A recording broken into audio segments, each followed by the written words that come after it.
সুপ্রিয় বন্ধুরা, আরো একটা গুরুত্বপূর্ণ এপিসোডে আপনাদেরকে স্বাগত জানাচ্ছি।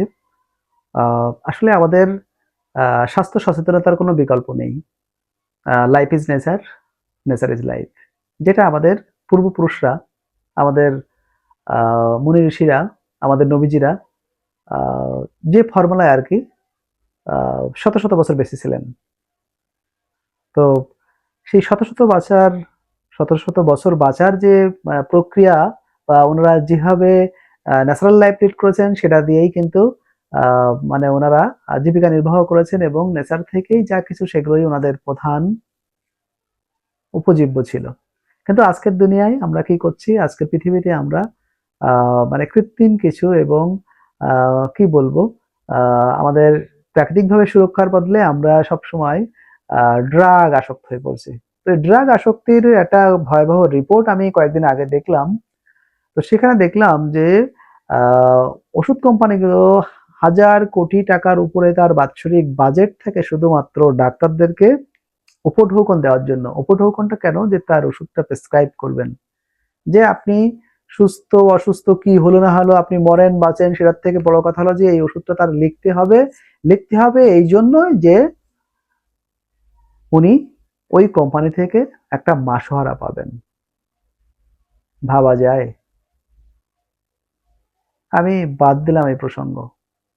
২০০৫-৬ সালের পর থেকে যে পরিমাণ ঢাকা শহরে ক্লিনিক, ডায়াগনস্টিক সেন্টার বাড়ছে, এই বাণিজ্যটা এত বাড়ছে, আ আমি আসলে মানে এটা চিন্তাও করা যায় না। সারা দেশের কথা বাদ দিলাম।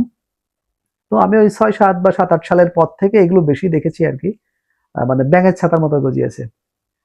তো আমরাও সেই নেচার থেকে বিচ্যুত হয়ে আমরা এসবের প্রতি আসক্ত হয়ে পড়ছি বেশি। তো এই ভয়াবহ জীবনযাত্রায় আমি একটা প্রসঙ্গ একটু টানি। আমি গত অক্টোবরে একটু গিয়েছিলাম ব্যাঙ্গালোরে। তো সেখানে যেয়ে দেখলাম সে আ নারায়ণা হেলথ, দেবী শেঠির হসপিটাল। তো সে দেবী শেঠির আ ছেলের সাথেও কথা বললাম। ভদ্রলোক বাংলাও জানেন, খুব সুন্দর, খুব নাইস, খুব সুন্দর ম্যান, বাবার মতো এরকম সুন্দর। তো তো উনাদের মানে পেশেন্টদের সাথে তাদের ডিলিংস দেখলাম এবং আবার দেখলাম খাওয়ার সময় তারা খাচ্ছে কি খুব ন্যাচারাল লাইফে একই টেবিলে ডাক্তার, নার্স এবং সাধারণ মানুষ আমরা যারা গেছি।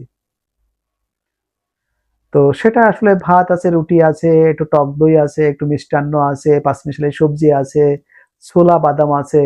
মানে এবং আ ক্যালোরির সাথে, সাথে কার্বোহাইড্রেট এবং এটার সাথে, সাথে বিভিন্ন প্রকার ভিটামিন আ এগুলোর মানে সংমিশ্রণ তাদের খাবারে থাকবেই এবং আ ৳৯০ র যে খাবার খেলাম তো ৮-৯ পদের আরকি রুটি ভাত সহ। মানে চিন্তাই করা যায় না।